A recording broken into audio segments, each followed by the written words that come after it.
This podcast is brought to you by Cyber attacks can be prevented. Checkpoint, you deserve the best security.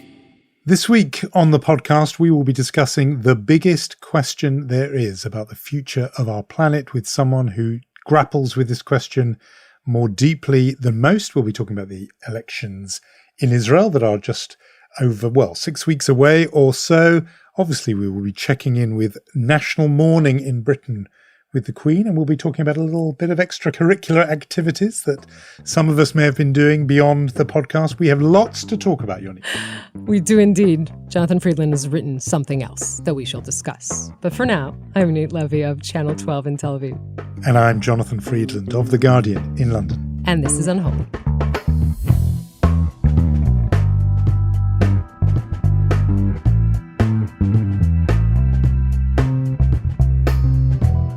Unholy, two Jews on the news from Kesha Podcast. Jonathan, I assume it's still very much royal news 24/7 over there? It is. The first signs of some dissent from that, actually. People beginning to say kind of enough, the sheer volume of coverage. But most of the broadcasters, most media organizations are just not going to dare deviating from the script or from the sort of orthodoxy. And therefore, this is just all the time. It is a kind of period where Britain could look akin to one of those countries where there are, the state broadcaster, state-mandated mourning pictures. I mean, it does have a look of that. When you walk around the streets of London, there are images of the late Queen in every bus shelter, on big billboards. There's just a little something vaguely Cuban about it, that you would sort of, instead of Fidel, it's Elizabeth. And I've spoken, informally, news editors and others do say, I'm sure the readers have had enough. We're not going to be the first to break because we just don't want to get condemned for not being patriotic enough. So the feeling is this will go on till after the funeral on Monday, and then things, I think, will return. There have been some beautiful pageantry processions. The body of the late Queen has moved in different stages from where she died, Balmoral, her castle in Scotland, to Edinburgh. The body borne on a hearse, but then on a gun carriage. In London, the same gun carriage that carried her late father. And, the Brits do this very, very well. And the palace particularly, the choreography, the costume, the music.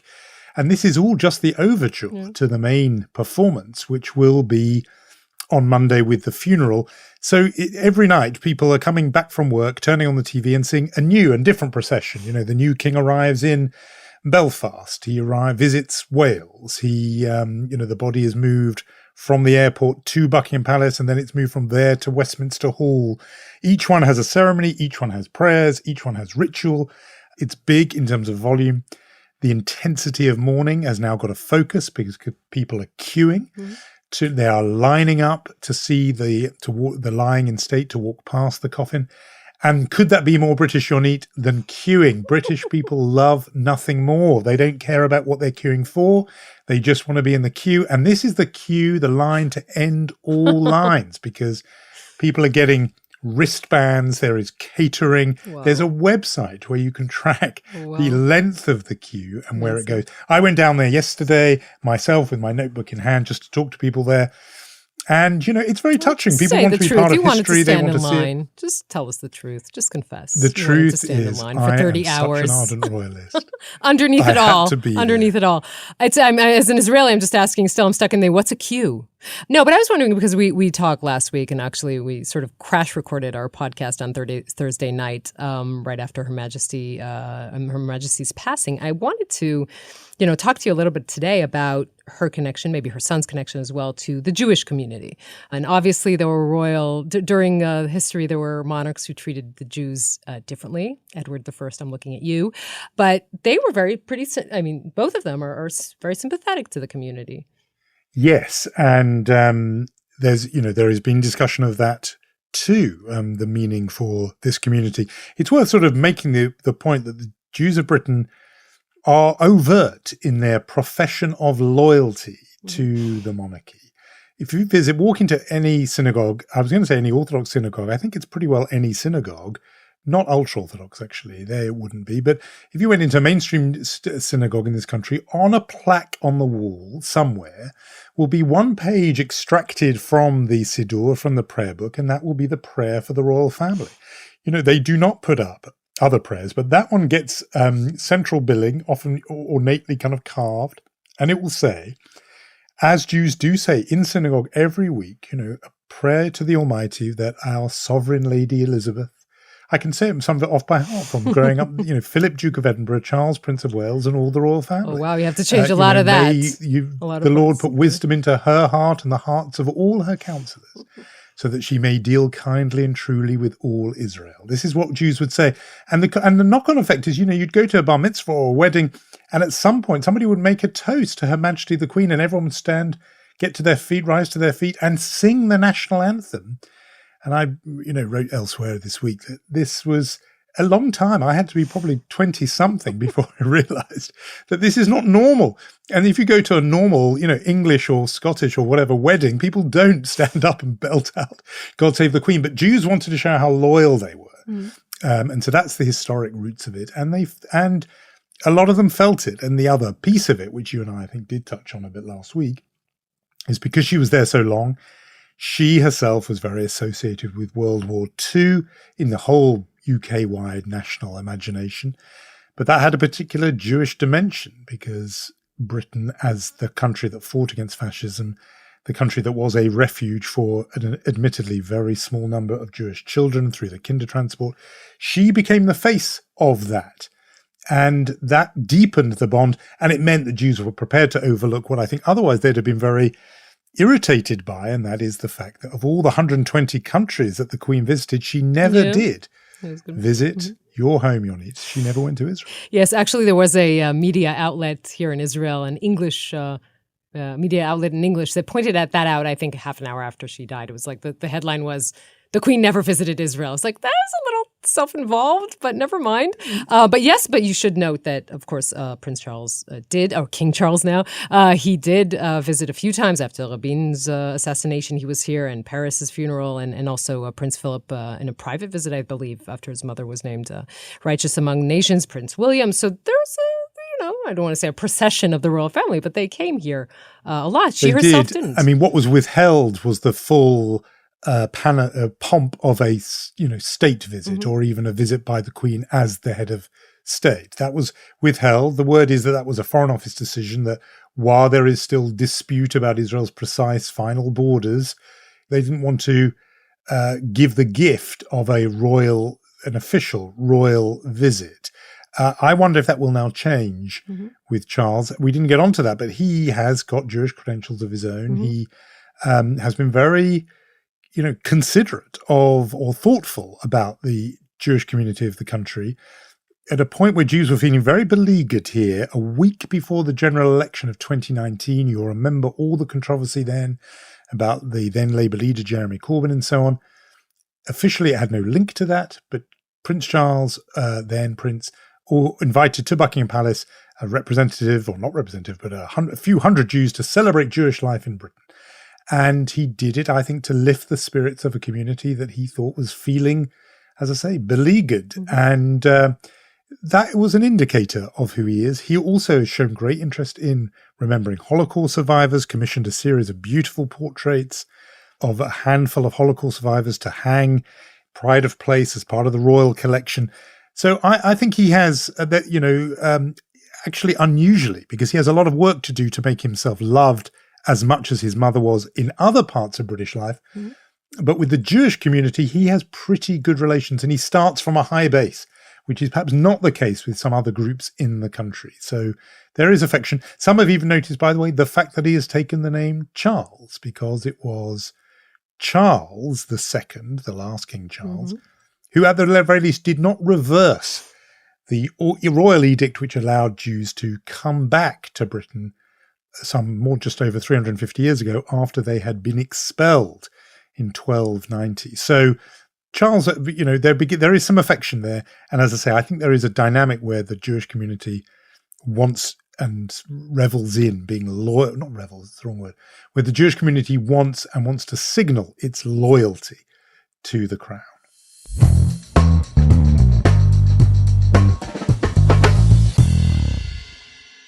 Still on the topic of Jews, the most Really? elegant segue, Like the us? most elegant segue in the history of our podcast, right? Still on the topic of Jews. I wanted to talk to you about a story that came out in the New York Times this week, and kind of coincidentally, but wholly appropriate for our podcast, coincides with something that happened in Israel as well. So I'm talking about the investigative story on the New York Times, published Sunday, titled "In Hasidic Enclaves, Failing Private Schools Flush with Public Money." It's kind of a deep dive into the state of Hasidic schools for boys in New York and the fact that they're officially private schools, but are receiving funding, even massive funding from the state, obviously also failing their students because they're not teaching the core curriculum. Now, this came out in the same week that it was revealed here in Israel, that former Prime Minister Netanyahu promised United Torah Judaism Party, the Ultra Orthodox Party, that if he returned to office, he'll act to give their schools full public funding without requiring them to add general studies to their curriculum. So I would say it's b'dei shamayim that this came out in the same week, but it does help us discuss here on the podcast this issue of Haredim and the study on this core study of certain subjects and topics and how much the state does fund them or not. Israel, we should point out for this discussion, has this sort of rule which says if you study 100% core curriculum, we mean Hebrew, English, and math, you will get 100% funding from the state like any other student. If you study, the less you study, the less you get. So the sort of bottom line for this would be 55% funding if you study close to nothing. At the 100%, you would see the Shas education system, the Mizrahim part of the Haredim, and also studying for women. And at the bottom, you would see more the Hasidim and the Litaim. What happened this week was that a part of the sect of the Hasidim, the Belz sect, said that they actually wanted more funding so they might start studying the curriculum. That created a rift inside the United Torah Judaism. In comes Netanyahu, who's very worried he doesn't want to lose the votes of this important party. And he said, guys, I'm going to fund. You don't have to study anything more than you study, but I will make sure that you will receive funding like any other student. Obviously, this backfired in some cases for Netanyahu himself, but it underscores this argument. And I have to say one more thing. When we kind of compare the two communities, we could say obviously more about this. I'd be interested to hear what happens in the UK. But obviously the big argument in Israel is the fact that these students don't go on to, the men don't go on to work, or most don't go into work. This will obviously become a problem in 2030. It's a problem now, but in 2030 you're going to have 2 million Haredim in Israel. It's a huge community. They have a lot of political power. What will be their future and the future of the society here is a very big question. It's fascinating to me that the dynamic that you've described in both the Israel case and the New York case is similar. Mm-hmm. The Israel one is in a way just more vivid and more blatant, but the same dynamic, which is big Haredi community not complying with what would be the secular demands of education nationally, and being able to get away with it because of political muscle. And that's true in the narrow context of New York, but obviously true on a national level in Israel. Mm-hmm. There is even a miniature version of that here where I'm sitting to you, London Borough of Hackney. It was a couple of years back, but there was an investigation by the Children and Young People Scrutiny Commission, which looks into provision, and said that education in unregistered, unregulated educational institutions, meaning Haredi schools, in this area needed to be looked at as a matter of urgency. They said they found no evidence of a curriculum in these schools teaching up to close to 1,500 boys between age 13 and 18, no evidence that they were adequately covering English, maths, science, and broader humanities. And again, the read of that is that there was some turning of a blind eye by the local council because, again, there is political power held by these by groups that are in tight geographic concentration. Because obviously in Hackney, as in New York, as in Israel, there can be sufficient numbers of ultra-Orthodox Jews that they can carry some political heft. So it's the same dynamic in all these cases. To me, the bit that is that itself is obviously interesting because this is a global Jewish thing. Mm-hmm. But the bit you mentioned about the Bell sect saying, okay, maybe we'll change and start teaching that wider curriculum. I think that dynamic is happening again in all across the Haredi world, across the Jewish world, but only a bit. And it's like one step forward, two steps back. This move into, modern life in terms of secular education and having girls' education, or in Israel, the case there of employment, that is an issue too in Haredi communities outside. Tentatively, hesitantly, falteringly, you feel the Haredi universe is taking steps towards that. But every time they do, there will be a backlash and pushback from other groups. But that's the dynamic I think is fascinating to watch here, even besides the outside world taking an interest, as the New York Times have just done. Right. Well, there's obviously all kinds of differences, because I think in what happens in New York, for example, is the Hasidim don't want their children to study core curriculum, and it's the Litvaks or the Lita'im that do. Here it's the other way around in Israel. But yes, I think you're pointing to something that really is the main issue here. How much does the society itself want to change, and will that change happen fast enough for the rest of the country? Here in Israel, I think it's a very urgent and pressing question. I heard a friend of mine tell this joke last week. She said an Ultra Orthodox mother has more secular children than a secular mother, because what you have in these communities is a lot of them actually leaving religion. And if you have 10 kids and 3 or 4 of them will leave religion, then you realize why this makes sense, why it's not even a joke. Again, this is a slow process. It might be tragically too slow for Israeli economy. I remind you of the number again. In 8 years, there will be 2 million Haredim in Israel and 11 million Israelis. So that is almost 20% of the population. They need to be part of, I'm not even talking about the equality in the military service, which is also a huge issue here, but they will need to be part of the employment cycle in this country, or, how will the economy sustain itself? I mean, it's a very large question. Interesting to note that the incumbent prime minister, candidate to be prime minister again, Yair Lapid, made his name running on this issue. This was his first political issue in launching his movement, if I remember correctly. Yes. And he was talking about Haredim need to make that contribution, yes, in the examples you've mentioned of military service. But it'll be interesting to know how much to watch, whether he gets credit for kind of calling this big trend relatively early, because it was a long while ago, nearly a decade, or I think just over a decade ago. Yeah, the dynamic inside and outside, very different. So inside Israel, I think it's exactly a big economic issue. It's about societal cohesion. Mm-hmm. You cannot have a fifth of the country who are economically inactive, and so on. In Britain, in Hackney, there's not enough for it to be an issue like that. Similarly, I would say even in New York, America can do fine even if this community is economically inactive. But one way or another, these issues keep surfacing. I mean, we should mention that the judgment of the Supreme Court just in the last few days, whereby, the Justice Sonia Sotomayor a week ago handing down a brief order, which temporarily says that Yeshiva University, I know that's not wholly the same as the Ultra Orthodox world we're describing, but, that Yeshiva University are allowed to refuse to recognize an LGBTQ student group. One way and another, this question of how does Haredi life rub up against regular life? Our nation's obliged, our society's obliged to fully accommodate a group that, complies with very different norms? Where do the limits lie? Should education be one of them? All of this is at play in very, very different arenas, from the United States Supreme Court right through to an Israeli election, through even to the neighborhood I'm in now.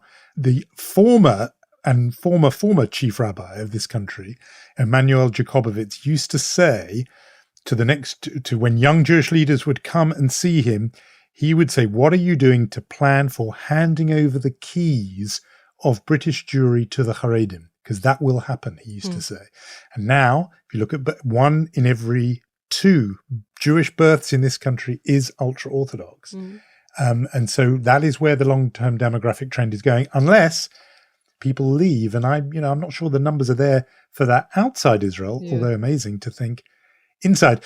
I mentioned Lapid. Yes. And whether this issue plays for him at all. We should have our regular reminder that we are counting down the weeks, oh joy, to yet another Israeli election. So where are we on that? Yes, by the way, we're not only bring us up to date. Counting down the weeks, we're also counting down the hours right now, because tonight, we're recording this on Thursday afternoon, but tonight the list will be finalized. So we will know by midnight exactly what the map is going to look like. We should say that right now we're not expecting any surprises, which is a surprise surprise in itself. On the right side of the map, Netanyahu, yet again, the architect of his own bloc, organizing the board in a way that he will minimize any sort of losing of votes. So after convincing Smotrich and Itamar Ben-Gvir to run together, Itamar Ben-Gvir of Jewish Power, Otzma Yehudit Party, and Smotrich of Religious Zionism, now he convinced the far right party called Noam, which basically oppose the rights of the LGBTQ community and all sorts of other things. And he convinced them to also join in so as not to lose votes. So that is what's happening on the right side of the map. On the left side of the map, it does seem like, and we will know this very soon, Jonathan, but it does seem like Zehava Galon, head of Meretz, and Merav Michaeli, head of Labor, will not run together. Lapid tried the same Netanyahu trick, which was to say, you have to run together and merge because I don't want to lose any votes for the bloc. Merav Michaeli said to him, go bark down another tree. And that is where we are. You know, if I was a political cartoonist, I think I might have drawn Merav Michaeli and Zehava Galon standing next to a row of cars and contemplating, do you want to drive in two separate cars or carpool for the funeral of the Israeli left? I know that's a little harsh, but I mean, this is where the situation is right now. That's the big news coming out. We are 46 days, still 46 days, could you believe it, before the general election. You should be a cartoonist. That's a good... I could, if I could draw to save my life, I would. Yeah, it's a maudlin thought, but presumably their calculation, Michaeli and Galon of Labour and Meretz, is that the parts are greater than the sum, that they will get more seats running in two separate parties. Zehava Galon wants this, wants to merge with Labour. Merav Michaeli is saying what you are saying, essentially, which is that if we run separately, we will get more votes. But the danger here, right, of one of these parties not passing the electoral threshold is, and obviously that would spell a very clear victory for Benjamin Netanyahu, is great for the center-left bloc. Michaeli is being, bombarded by a lot of her even supporters saying you should do this. She has decided not to, and we'll see how that will play out in the elections.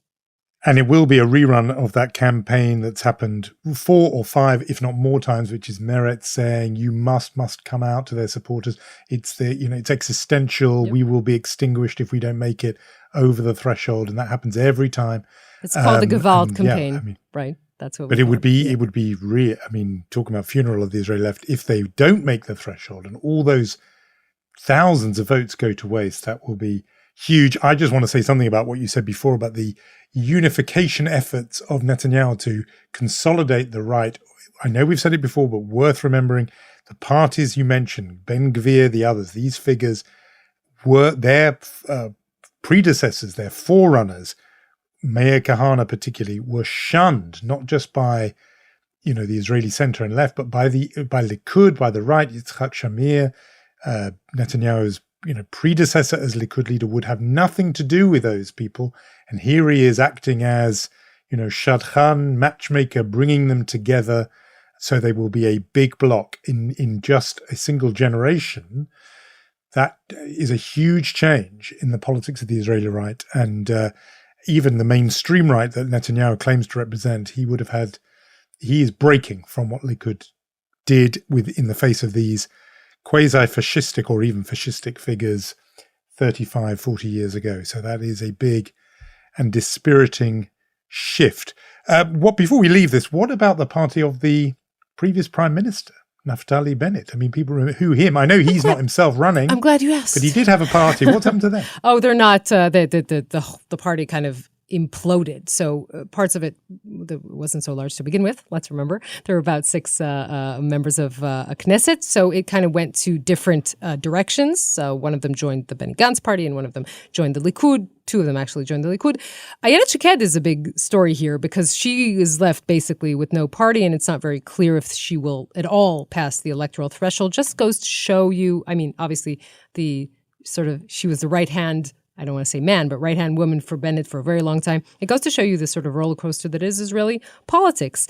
Think of the fact that Naftali Bennett 2 years ago did not pass the electoral threshold, 2 years after he was prime minister. Ayelet Shaked, 4 years ago, Jonathan, I wrote a piece for The Atlantic about how she's the next prime minister of Israel. I didn't make this up. this was in the polls. And now it looks like she's not going to go into the Knesset. So right now, these people are probably not going to have a near future in Israeli politics. I wouldn't rule them out. They will come back.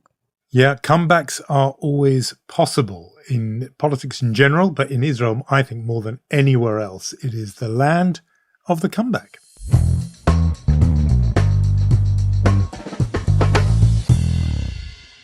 So, Jonathan, a few weeks ago, at the very end of our second season, right before you left for your very long vacation in France, we had a discussion. Still bitter. You're still bitter. You notice about that? it. Just a It's little not bit. fading. No, that's not fading. It isn't, to be honest. So we had a discussion about climate change, and I felt that you were quite despondent, and I tried to encourage you, but I failed miserably. So this week we thought, since this is the most important topic in the world, let's be honest, that we will talk to someone who really might shed a little bit of light on it. It is still quite distressing, but maybe will give us some perspective.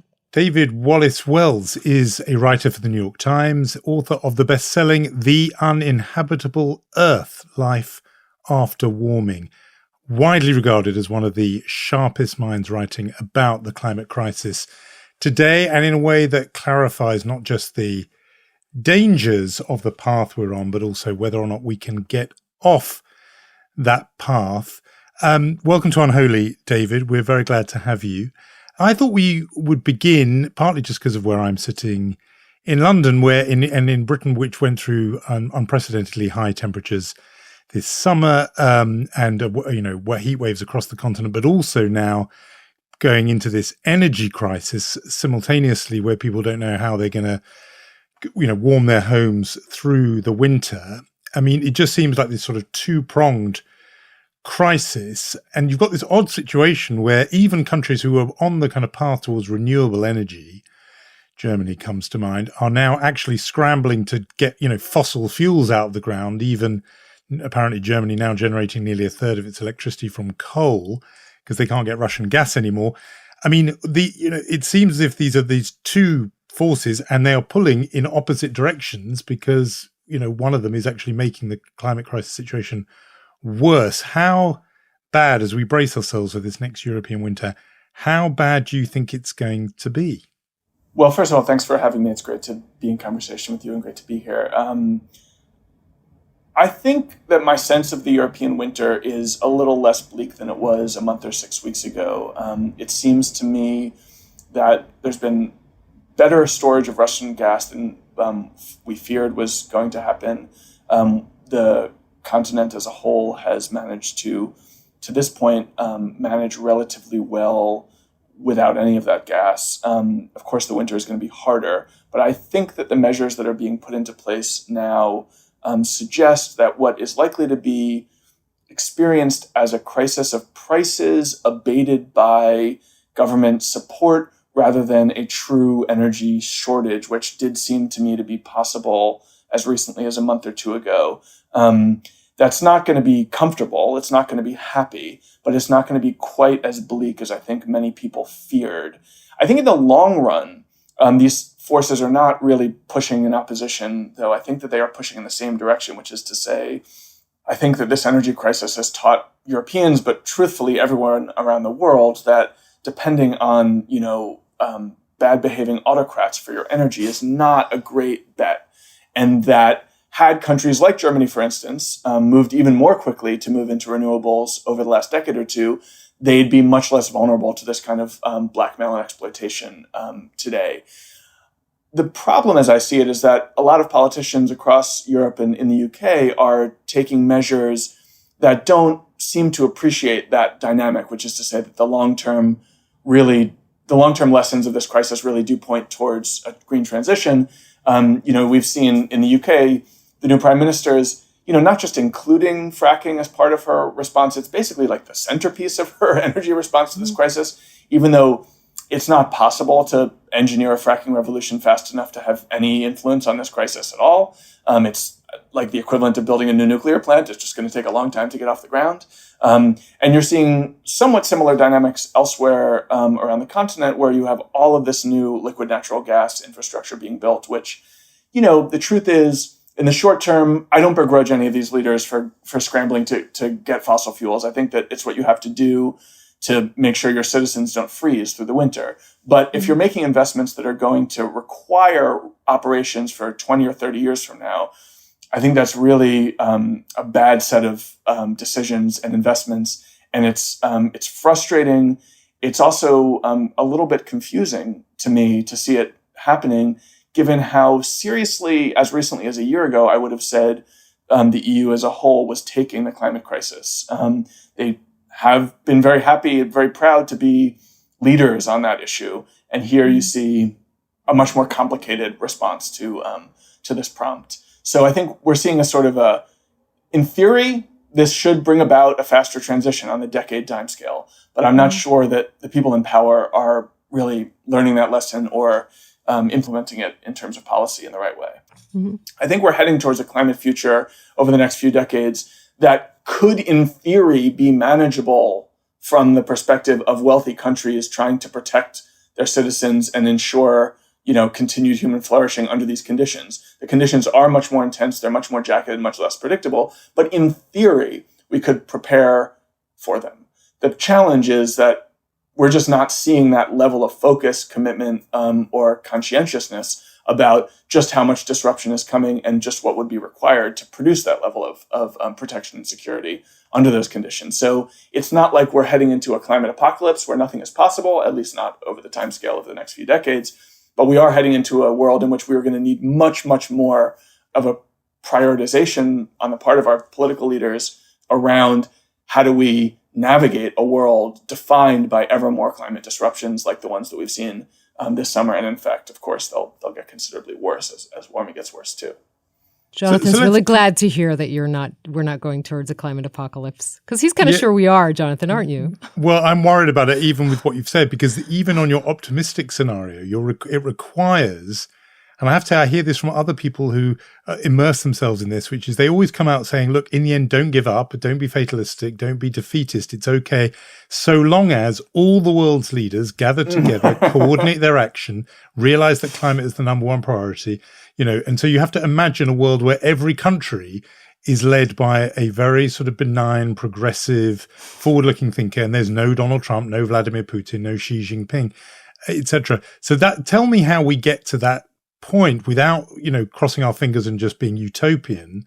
How do we get to that point where the world does what it's going to have to do? And as you and other, your colleagues say on this has to be soon. There's no time to, wait for the sort of magic fairy to deliver new political leadership. It's got to be now.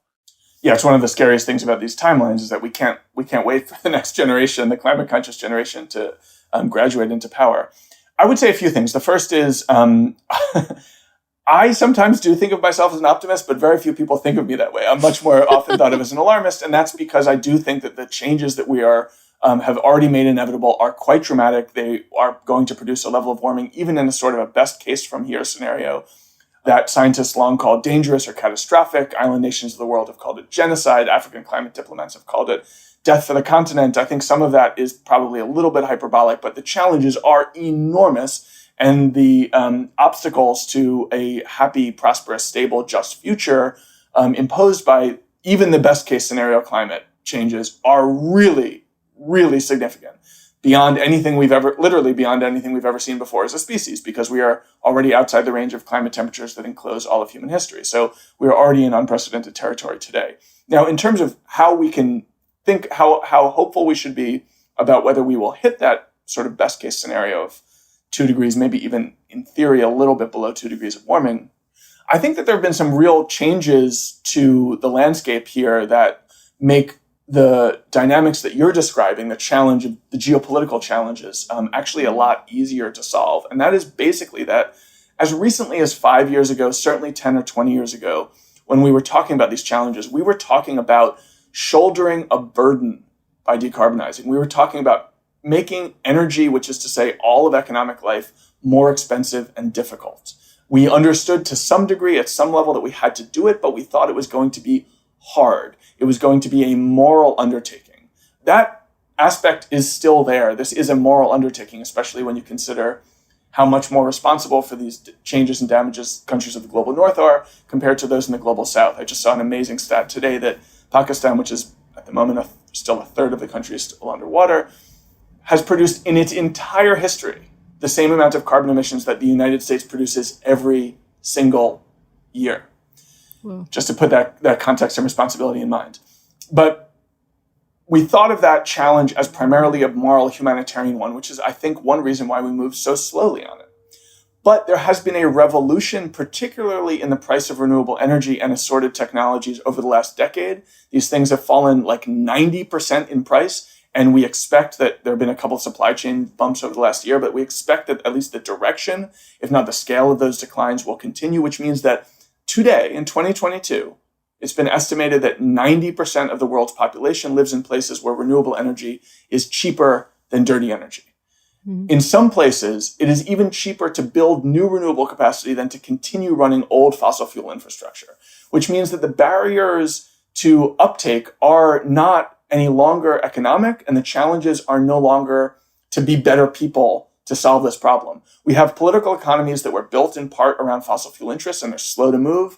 We have cultures that don't want to change the way that they do things. There are a lot of reasons we're not moving fast enough. But the logic of if you're trying to get cheap energy and put it into the world, renewables are the way to go is really strong. And that is not just logic that applies at the global level. It is logic that applies at the national and subnational level, where there are other factors as well that sort of disaggregate our objectives from the objectives of other countries in the world. It used to be in the old paradigm, we'd say, why should I move? Why should I decarbonize? If, the Americans would always say, if China's still going to keep emitting carbon and, India is going to keep emitting carbon, why should we burden ourselves with this challenge? But in a world in which we see huge economic opportunities through decarbonization, that game theory dilemma no longer applies in exactly the same way. It's not to say that the whole thing is solved and we're rushing all ahead. There are challenges. Powering the U.S. through renewables could take 10% of the country's land, for instance, and there's going to be resistance all the way through there. But it allows individual actors to move through self-interest towards a faster decarbonization, and that means that we don't have to be looking over our shoulders in the same way at our peers and our rivals and assessing how fast we should be moving on the basis of that, of our peers and rivals. We can make those calculations and those plans almost entirely on our own terms. And I think that new logic has been a major factor in why there is so much more climate ambition in the world today than there was just a few years ago. So just over the last couple of years, we've seen this crazily unprecedented wave of net zero pledges. Now something like 90% of the world's economy and 90% of the world's emissions are now pledged to net zero. These are paper promises. They are empty at this point. We're not building the infrastructure and making the investments to make them real. And yet there are countries who are at least talking and thinking about their own longer term futures and betting on renewables, or committing themselves in theory to betting on renewables. And they're doing so not because they got shamed by John Kerry at the COP conference, but because they think, no, we will be richer. And by the way, much healthier because of the air pollution impacts, which are huge, if we move more quickly ourselves. And I think on some level, that is a cause for optimism, which is to say, we don't need to believe in a global governance structure or a kumbaya consensus here. What we need to believe is that individual leaders making logical, cold-hearted calculations about the near-term and medium-term futures of their countries see the logic of a faster path towards decarbonization as opposed to a slower path. It's still not going to be fast enough. People like me still want to move much more rapidly, but it opens up the possibility that rather than, say, 3 or 4 degrees of warming, which is what was expected a decade ago, we really are looking at a kind of even if we don't change course all that much from here, something like a 2.5 degree world. And if we do accelerate decarbonization from here, maybe something like 2 degrees or below, which, as I said earlier, a generation ago, we would have considered that a catastrophe. But given where we were 5 years ago, it's also at the same time a sort of distressing success. Distressing success is a good term. I want to talk about the Middle East, which is where I'm sitting right now. And you write about the fact that barring a change in our emissions trajectory, many major cities in the Middle East will become unlivably hot as soon as 2050. Obviously, we really hope that that trajectory is not what we will see in the future. But let's talk a little bit about what that means for a region that has already seen war, drought, famine, and some more war. Well, this is an area that I've been particularly focused on this year, actually. I wrote a couple pieces about the South Asian heat wave, and it's changed some of my thinking about where we're heading around the equatorial band of the planet, in the sense that, that heat wave in South Asia, almost 1 billion people living under temperatures that were, in many cases, quite close to what we had been told were literally the maximum survivable limit of combinations of temperature and humidity, at least. And we saw very few deaths.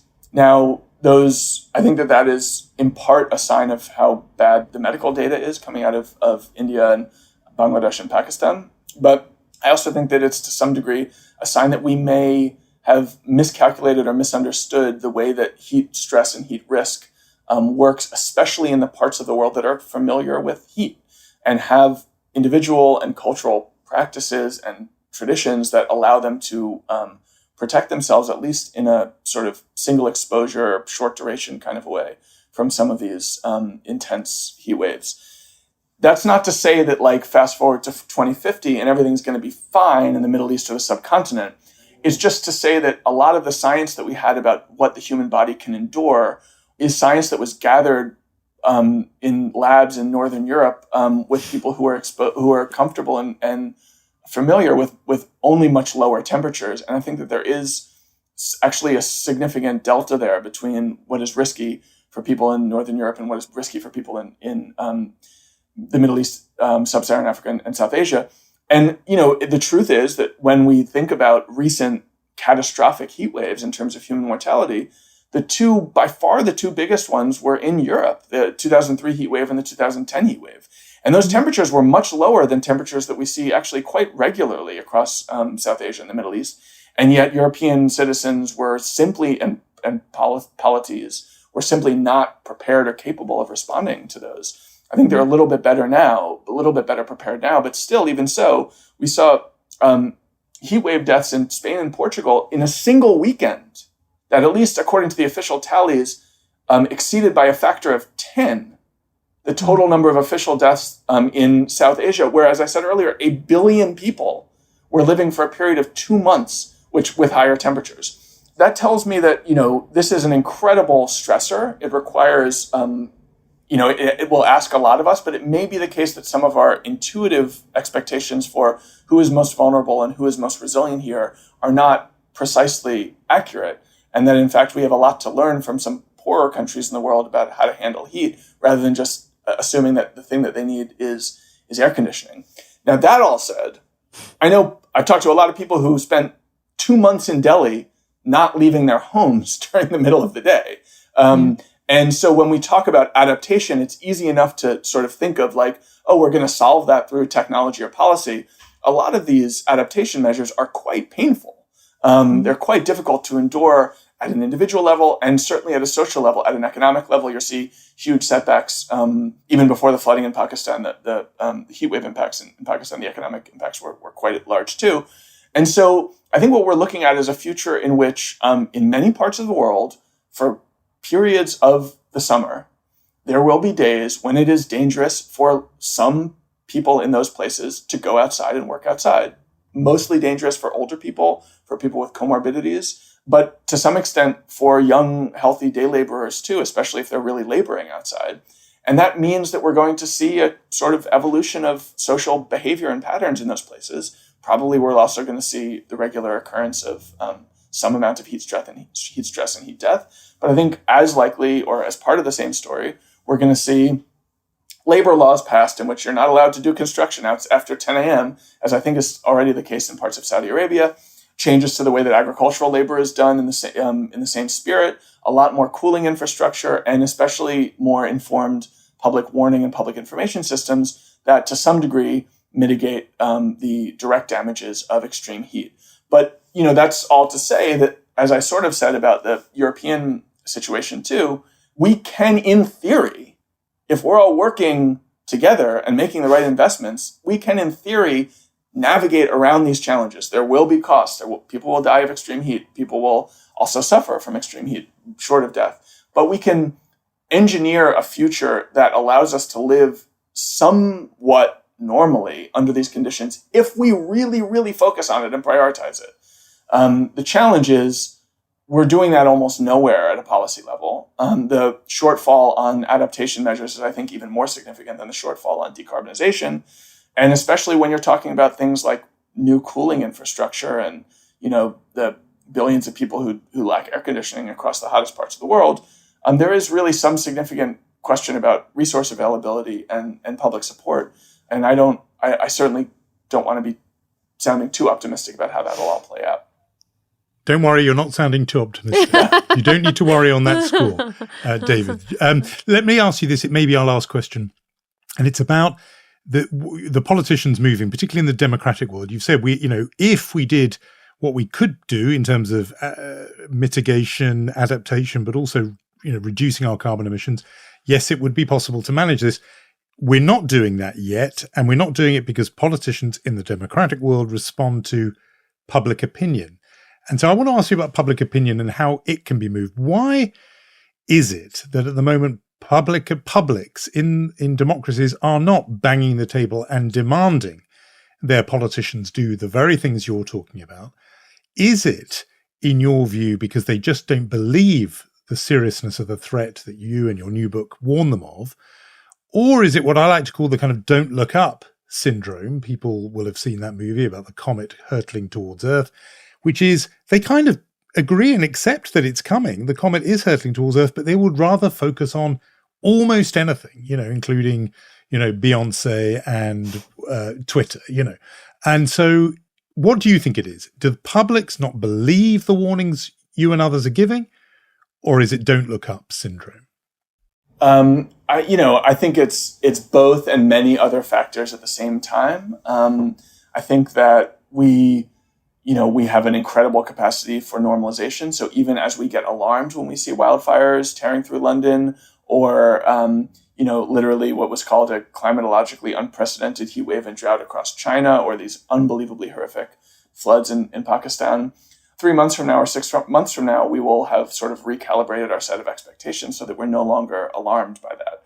I think we also have a sort of intuitive sense that, the future is going to resemble the present. And that means that we discount any signs that it will not. I think many of us were raised in, to expect many of those, sort of post-war European trajectories to continue. And while the road may be bumpy, we expected that, prosperity and justice and openness, cosmopolitanism would all sort of, generally speaking, on long time horizons expand. I think it takes a lot to shake us from those intuitions and expectations.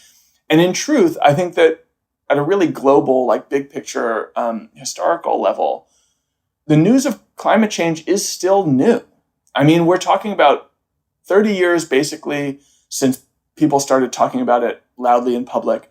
And really, depending on where you are in the world, something like 5 years, maybe in parts of the equatorial band of the planet, 10 or 15 years, since we started seeing actual impacts on our TV news and in our social media feeds and that sort of thing. And that's not that long to really meaningfully change your attitude or perspective or set of political priorities. But I do think actually that all the momentum there is moving in the right direction. And when you see polling on this is all over the place. It depends a lot on how the question's asked, and you can find really contradictory data when you want to look for it. But the truth is that there are a few outfits that do this in a longitudinal way, ask the same set of questions every year of Europeans, of Americans, and in those data sets, the numbers are all going up. People are more concerned. People are more alarmed. There are fewer deniers. There are fewer, and the people, the number of people who want political action on it keeps growing to something like supermajorities in really everywhere in the global north. Something 60, 70, 80%, depending on the country, believe more should be done to be dealing with climate change. I think that the problem is less about public opinion, which is, yes, scattered and indifferent, but that's true of public opinion about all politics, and yet we do get some things done, than it is about the way that our political economies are moving too slowly for a variety of reasons, including some of the same psychological dynamics that you're talking about, but also including the way that the fossil fuel industry has shaped our politics for a generation now.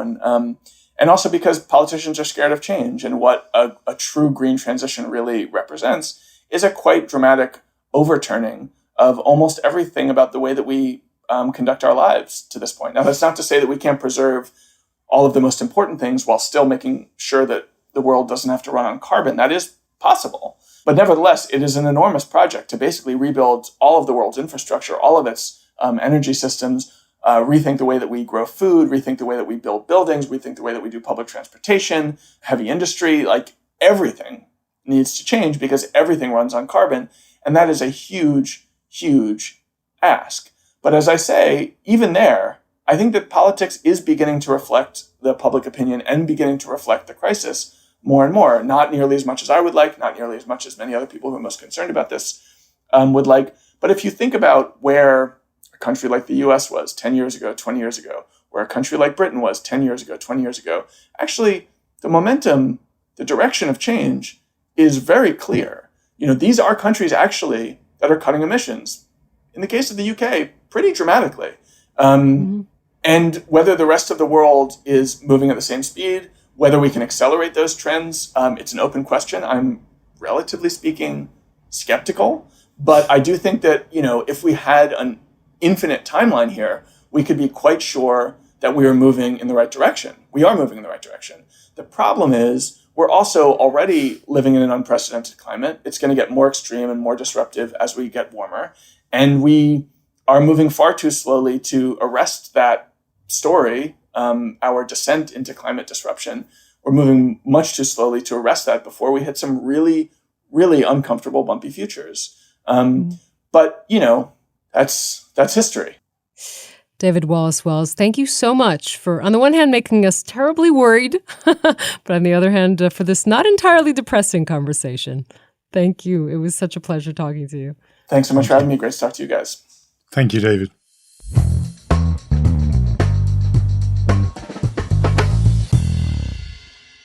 Well, I don't know whether to be cheered or depressed by that conversation. That's exactly what we wanted to leave you with. Exactly. Yeah, both. I mean, there are things in there that are good that, on the one hand, obviously terrible that we've done more damage to the climate and environment in the last 25 years than all the years before is just such a depressing thought. But this notion that actually we're in a better place than we ever thought we would have been 5 years ago, even if it's much worse than we would have hoped for 25 years ago, that's a kind of, there's a crumb of comfort in that, I suppose. Yeah, I thought I knew it'd make you feel better. I'm taking the term distressing success with me from this conversation. I think that was... Yeah, that could almost be a little motto for our... Definitely for Jews, podcast. right? I mean, when you think about that. And for Jews, yes. Success, but in a distressing kind of way. It is so typical. So if we are on the topic of distress and success in a distressing way, can we talk about the fact that you, Renaissance man, have also written a play? Can we discuss that for a moment?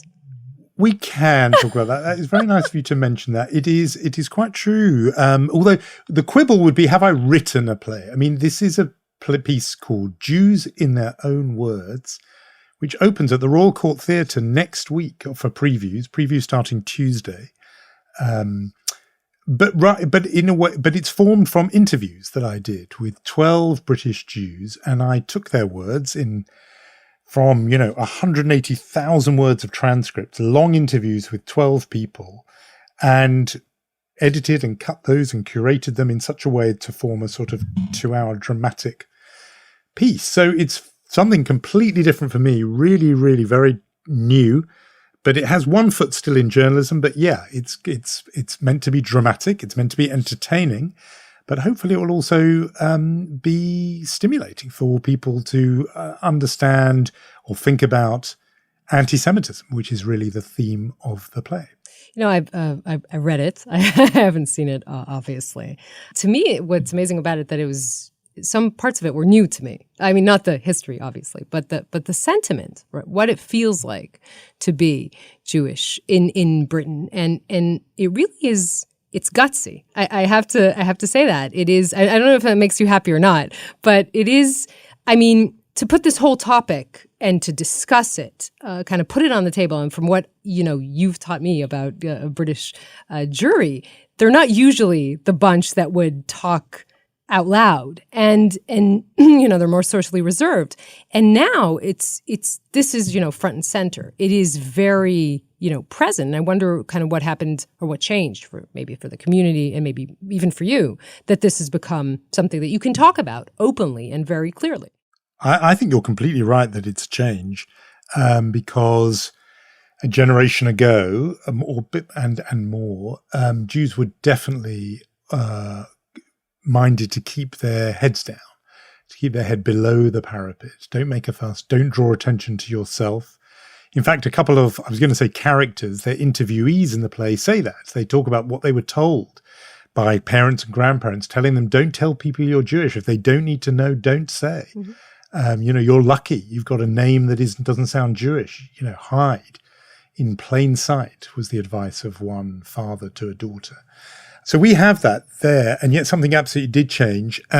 It's been gradual. It's been coming for a few decades. I think it's been partly influenced by America, where American Jews are much more, loud and sort of out there. And I think Jews visiting America did that. I think it's partly Israel, and just the sense there is a Jewish society you can go to. And again, that's not hidden. I think an odd influence is other sort of progressive movements, other liberation movements. It was the gay rights movement that talked about being out and proud. And I think some of that rubbed off on Jews too, about, well, why are we hiding? Mm-hmm. Let's be out. But in terms of being more assertive about particularly the issue of antisemitism, I think the big change is the last 4 or 5 years, what I sometimes call the sort of Corbyn wars, the battles that were fought over the leader of the Labour Party between 2015 and 2019. We talked about him a lot on this podcast, Jeremy Corbyn, and that period where there were regular controversies about anti-Semitism within Labour, within the left, and therefore within Britain. And Jews asserted themselves there in a way that was very, very new to them. They demonstrated outside Parliament. They had never done that before under the slogan, "Enough is enough," which captured the kind of weariness and the exasperation with just sort of taking it. And I think it's that mood of new confidence and new assertiveness that makes in some ways the play possible. Mm-hmm. But also it's talked about in this production where people describe how they had an upbringing of where often they did keep their heads down, and they reached a point where they just didn't want to do that anymore. Mm-hmm. And I think that may be, I hope, a bit of a revelation for people seeing it. We're 4 days before opening night. How stressed out are you from 1 to 10? Just wondering. I am very, very stressed, indeed, because it turns out this is a very different process. Yeah. I mean, you have seen an early draft, but things change for incredibly practical reasons. I mean, when I write something, a book or whatever, it's me, the keyboard, and that's it. Yep. And suddenly there are people. Yeah, I mean, suddenly it's about lighting, and hang on, this person who's saying that can't move downstage in time to say that. So can we take 2 words out there? Or, we have 6 actors playing 12 characters. So what happens when an actor who plays 2 of the same characters, the 2 paragraphs or whatever of speech of these 2 people are next to each other. You don't want the actor having to change from one person to the other. So therefore we have to change that. And there's all those, lighting, costume, there's all different things. There are 2 songs in the show, which I have written the lyrics for. And that is a new Now you're just showing off, man. So, it's a very, very new thing. And, but none of it exists or would exist without the 12 interviewees, a real range, a couple of politicians in there, a journalist, a novelist, but also a social worker, a doctor, a painter and decorator, a refugee from Iraq, a Haredi man who was beaten in the street in an anti-Semitic attack. We have it all in there. It's people who no one's ever heard of. It's people who they have heard of, speaking in a way they've never spoken before, I think, in public. I'm hoping it will be a bit of an eye-opener, and for Jews certainly, but I hope for people who are not Jewish too. I will bestow upon you a story that one of my closest friends is a theater director, and every single time before opening night, he collapses. Like there's a 2-day meltdown. He thinks nothing's going to work. And then I always see him on opening night and the play is fine and he's fine. He's standing up and everything's fine. And then I ask him, how are you holding up? Because you seemed like you had this meltdown. And then he says to me, I'm held up by a lot of ambition and a lot of glue. So I will bestow upon you some ambition and some glue. And tell our listeners that one day I will write my one-woman show, Jonathan Friedland, The True Story. But before that, and before we have to go in our podcast, that we can call Two Jews in Their Own Words, we will dole out some awards. I think it's time. Yeah, we should. We definitely should. So I was just going to say it's Jews in Their Own Words at the Royal Court. Did I mention the theatre? Just in case people want to book. Previews next week, opening night the 28th. Do come if you are in London or just passing through. Yes. Our award. Should we go for Chutzpah Award first? Sure. It's I think the finger of destiny points to you for that. How surprising. This week, I think we can call it the honorary Donald J. Trump Chutzpah Award.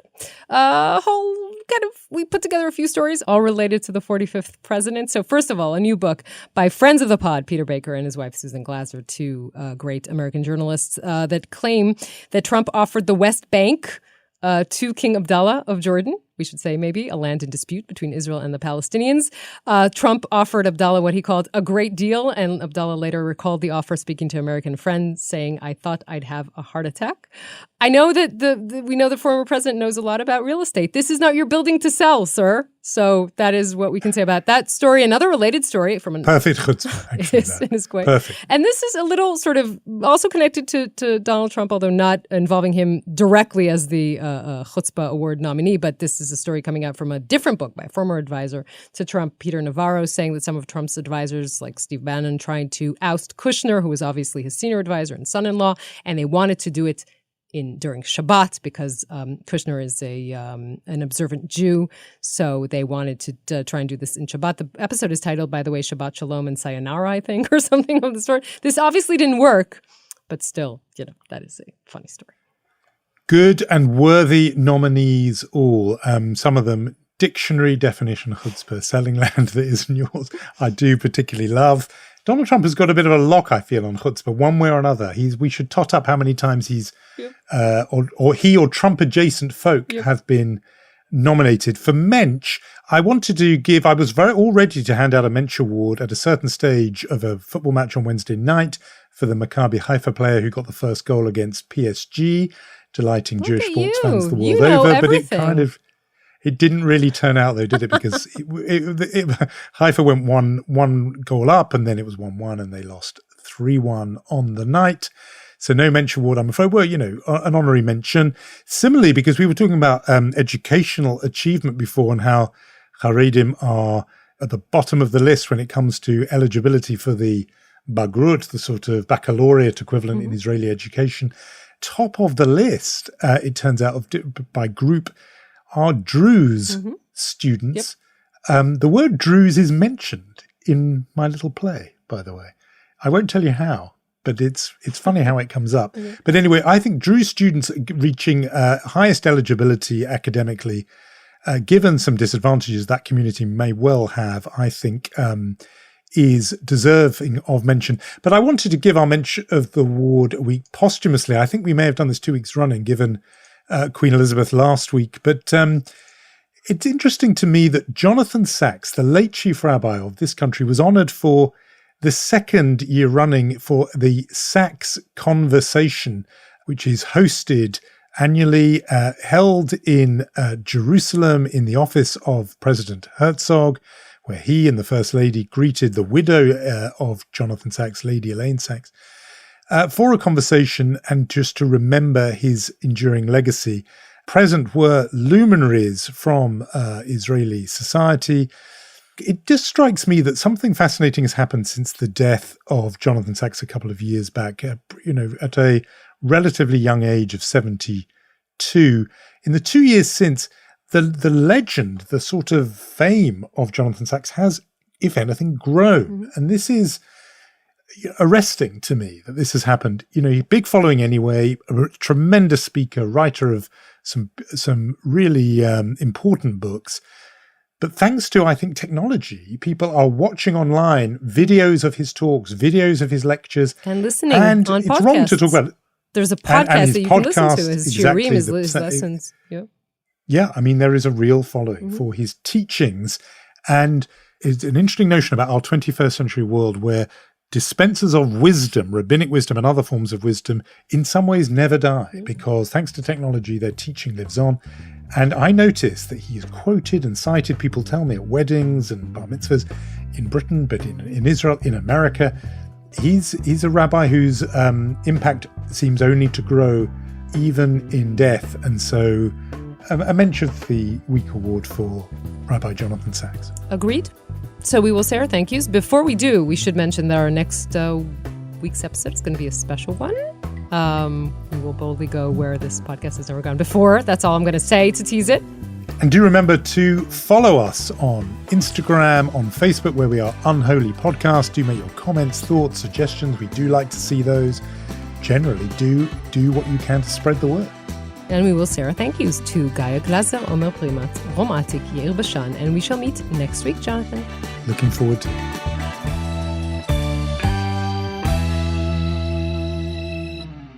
This podcast is brought to you by Cyber attacks can be prevented. Checkpoint. You deserve the best security.